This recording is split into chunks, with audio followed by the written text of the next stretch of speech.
नमस्ते दोस्तों, आज हम ड्राइविंग लेसन में जो मेजर 4 एरर आ रहे हैं उसके बारे में डिस्कस करेंगे और उसका सॉल्यूशन मैं आपको बताऊंगा। ये 4 एरर मैंने यहाँ पे दिए गए हैं, तो उस पर क्या सॉल्यूशन रहेगा वो आगे मैं आपको बताऊंगा। नमस्ते दोस्तों, यस ई सॉल्यूशंस आपका स्वागत करता है एक नए वीडियो में। अगर चैनल पे आप नए हो, अभी तक चैनल को सब्सक्राइब नहीं किया है तो चैनल को ज़रूर सब्सक्राइब करना और वीडियो को लाइक और शेयर करना। तो पहला एरर है डेटा नॉट फाउंड। ये एरर क्यों आता है मैं आपको बताता हूँ।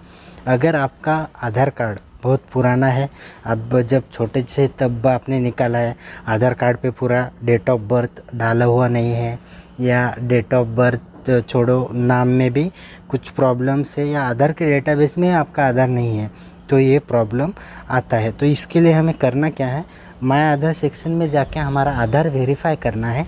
और जैसे आधार वेरीफाई हम करते हैं, अगर वहाँ पे आधार एग्जिस्ट अगर दिखाता है तो फिर आपको प्रॉब्लम नहीं है। अगर नहीं दिखाता है तो आधार आपको अपडेट करवा लेना है। आधार सेंटर में जाके करो या ऑनलाइन जाके करो, उसके बाद वो डेटा रिफ्रेश हो जाएगा आधार के डेटाबेस में और आपका डेटा नॉट फाउंड एरर का जो एरर आता है वो एरर चला जाएगा। दोस्तों, मैं जो बोल रहा हूँ ध्यान से सुनिए। मैं और ये प्रोसेस भी कैसा करना है ये भी यहाँ पे मैं आपको दिखा रहा हूँ, तो वो प्रोसेस भी आप फॉलो कीजिए ताकि आपको आगे जाके प्रॉब्लम ना आए। तो डेटा नॉट फाउंड का एरर यहाँ पे हम वेरीफाई करने के बाद अगर नॉट एग्जिस्ट दिखाता है तो फिर हमें आधार कार्ड अपडेट करना है। ऑनलाइन करो या ऑफलाइन करो, किसी भी तरह से हमें अपडेट कर लेना है। अभी दूसरा एरर आपको मैं बताता हूँ उसमें क्या आ रहा है। यहाँ पे देखो, आधार वेरिफिकेशन कंप्लीट हो जाता है। उसके बाद दूसरा एरर हमारे आधार में आता है, तो वो है relative name not found in Aadhaar data. अगर ऐसा एरर हमें आता है तो हमें करना क्या है। हमारे एक तो ये एरर क्यों आता है, तो जब हम केयर ऑफ में, यानी हमारे आधार कार्ड के पीछे एड्रेस में पिताजी का, हस्बैंड का नाम नहीं है, care of, son of, daughter of, तो ये एरर आता है। तो यहाँ पे हमें केयर ऑफ में सब डिटेल्स डालनी है। पिताजी का नाम या हस्बैंड का नाम हमें यहाँ पे इंटर कर देना है। देखो दोस्तों, केयर ऑफ का यहाँ पे मैं दिखा रहा हूँ, वहीं पे हमें इंटर करना है।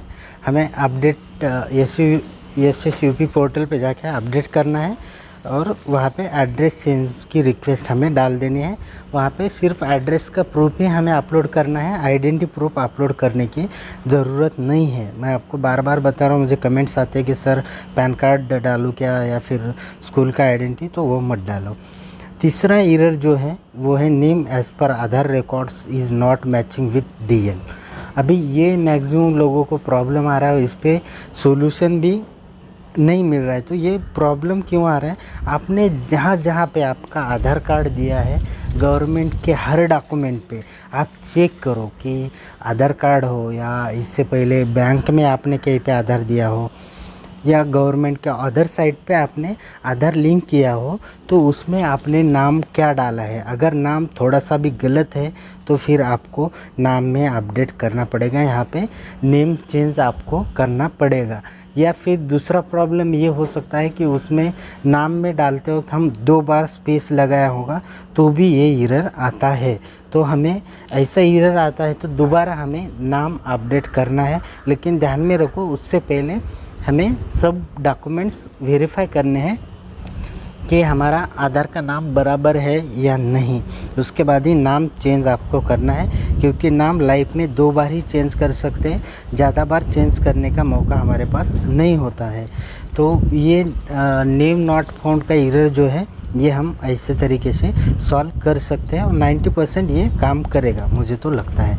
और चौथा एरर जो है record not found, no data found, Aadhaar authentication का प्रॉब्लम आ रहा है। तो दोस्तों, उसमें ये जो प्रॉब्लम्स क्रिएट होते हैं, तो हमारा आधार का डेटाबेस जो है वो हमें एक बार रिफ़्रेश करना है।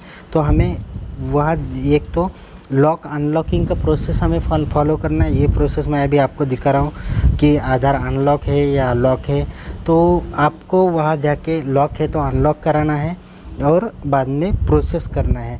और उससे भी मैटर सॉल्व नहीं होता है तो हमें आधार में नॉर्मल कुछ तो माइनर करेक्शन करने हैं, माइनर चेंजेस करने हैं और आधार दोबारा अपडेट करना है, क्योंकि आधार के डेटाबेस में अगर आधार अपडेट हो जाता है तो उसके बाद ही हम आगे की प्रोसेस कर सकते हैं।